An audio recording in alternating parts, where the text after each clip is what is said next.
Shadow Coast here, and welcome to my channel. While I primarily focus on strategy games, I do occasionally branch out and post videos on games I really enjoy. One game I plan on playing and posting a fair amount on is Star Wars Squadrons. While EA definitely ruined several games for me, i.e. Battlefront, they did recapture my attention with Fallen Order. Before diving into Star Wars Squadrons and discussing the Starfighters we can play at launch, I am trying to grow my channel and appreciate a subscribe and thumbs up. Also, check out the description below to see links to information I reviewed before developing this video, and chapters that will allow you to jump to specific parts of the video. Now in this video, we'll be focusing on the starfighters we can fly and key systems we expect to manage. One of my initial concerns was the complexity and customizability of the game, but after learning more about it, I am hoping Motive and EA have struck a good balance between making a game that is easy to pick up, but hard to master. At launch, we'll be able to fly 8 different starfighters, 4 for the New Republic and 4 for the Imperials. The 4 ships of each faction represent a starfighter class, which are fighters, bombers, interceptors, and support ships.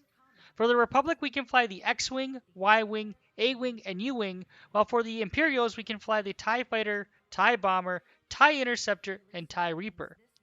Now, all of the New Republic starfighters and the TIE Reaper have shields, while the TIE Fighter, TIE Bomber, and TIE Interceptor do not have shields but are slightly faster, slightly more agile, have greater offensive capabilities, and can divert emergency power to engines or lasers for a brief power surge, which we'll discuss more about shortly. The fighter class ships, such as the T-65B, better known as the X-Wing, and the TIE Fighter are the most balanced ships.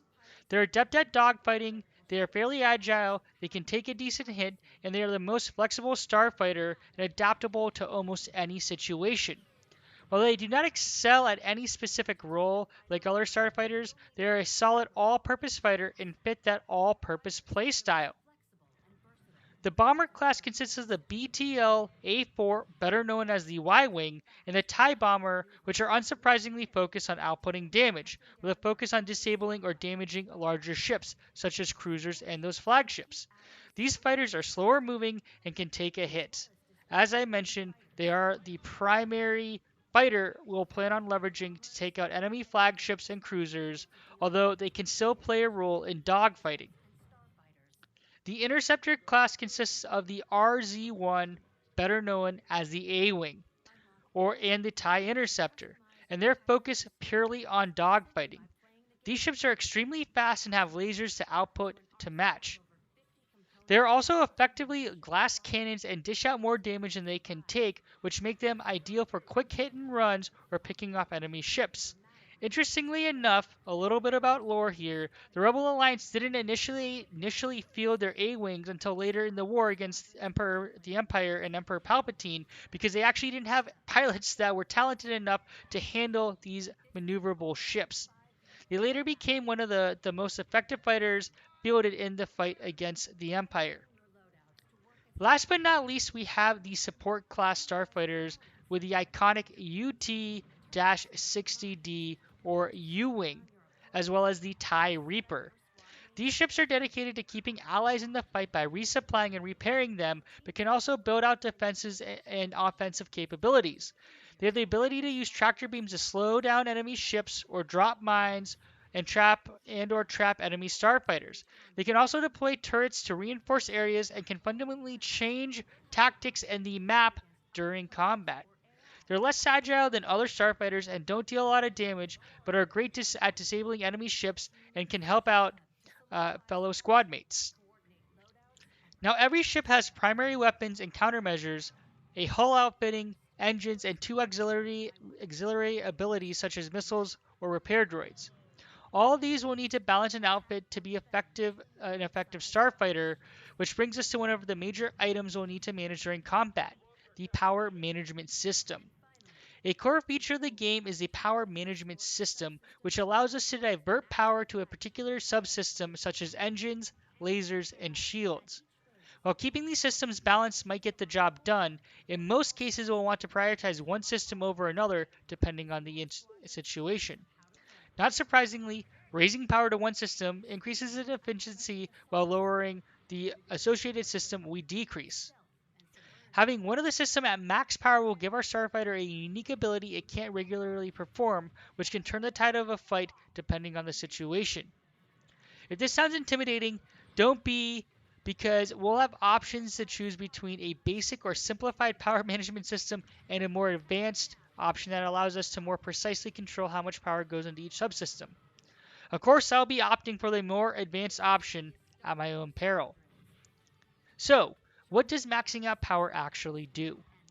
Maxing out power to engines not only increases our ability to hit top speeds, but also allows us to charge up and use a powerful speed boost, similar to what Poe Dameron did during The Last Jedi. Perfect for speeding into or out of enemy territories. Diverting all power to lasers will not only recharge our lasers faster, but maxing it out will also allow us to use and overcharge our lasers, making them temporarily more powerful. This is an important ability to take advantage of when we're attacking enemy flagships, subsystems, or cruisers to quickly melt away more heavily armored or shielded targets. I have my eye out on you, support ships. For ships that have shields, diverting power increases the recharge rate, and maxing out allows us to create an overshield, or effectively 200% of the normal shielding rate that we would have at the front and back of our Starfighter. This is perfect if we anticipate getting hit by pesky turbo lasers on those bombing runs. It's also important to note that shields can be focused at the front or back of our fighters even without overcharging them, though we prioritize the front or back at the peril of the opposite. So effectively, we can overcharge our front by taking out all the shielding in the back. Now, the Imperial ships without shields haven't been left out, as I mentioned earlier. These starfighters might not have shields, but they have the ability to use a power converter to rapidly divert all power to lasers or engines in emergency situations. Say we finally get that A-Wing in our Corsairs. Effectively, we gain an instant laser overcharge or speed boost. Obviously, this ability we can't just pop back and forth from. It will have a recharge associated with it. It's clear that to master squadrons, we'll need to master the power management system depending on the situation.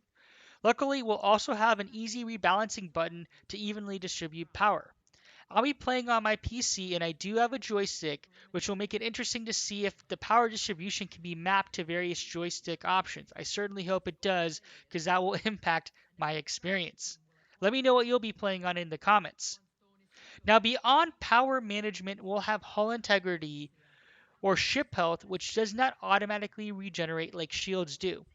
We start with 100 and we end up dying at 0. Now, the devs do call out that our ships could and should visibly change as we take more damage, which will be interesting to see. Now, what isn't blatantly stated is if this is only a visual impact or if it also impacts the ability of our ship performance, i.e., how much power do we have to play around with. I'm fairly certain it's only cosmetic in nature based off several comments, but we'll see. And please feel free to comment if I missed something. I've been watching most of the videos and posts, but I don't have everything covered. Now, for those of us who aren't star pilots and plan on taking some hull damage, we luckily can repair our starfighters using astromechs and repair system, which are components that can be added to our ships to restore hull integrity. Furthermore, support ships have abilities and options to repair fellow squad mates, making them important starfighters on the battlefield. One quick call out here is that some components have limited ammo or uses and need to be resupplied by support starfighters or by flying under allied cruisers or into our flagship hangar dock to restock spent munitions. I'll conclude by briefly discussing components and customizations, which there appear to be roughly 60 of based on this graphic we pulled from one of the videos. While I personally am a fan of customization, this actually excites me a lot because it appears that we'll actually be able to customize our ships based off our playstyle more than I originally anticipated. So here, looking at this, if I'm reading the graphic right, we'll be able to swap in different types of laser cannons, different types of missile variants, and shields and bombs based on situations. Well, that will conclude this video. Please consider supporting the channel by subscribing. I do plan on posting more videos leading up to Squadron's release, and once it comes out, we'll be doing a full live stream playing through the single player mission. I'll also be hopping into a fair amount of multiplayer with a few friends and plan on posting some videos and possibly live streaming. Thanks so much, and we hope to see you in future videos. And I hope to see you in Star Wars Squadron in a few short days.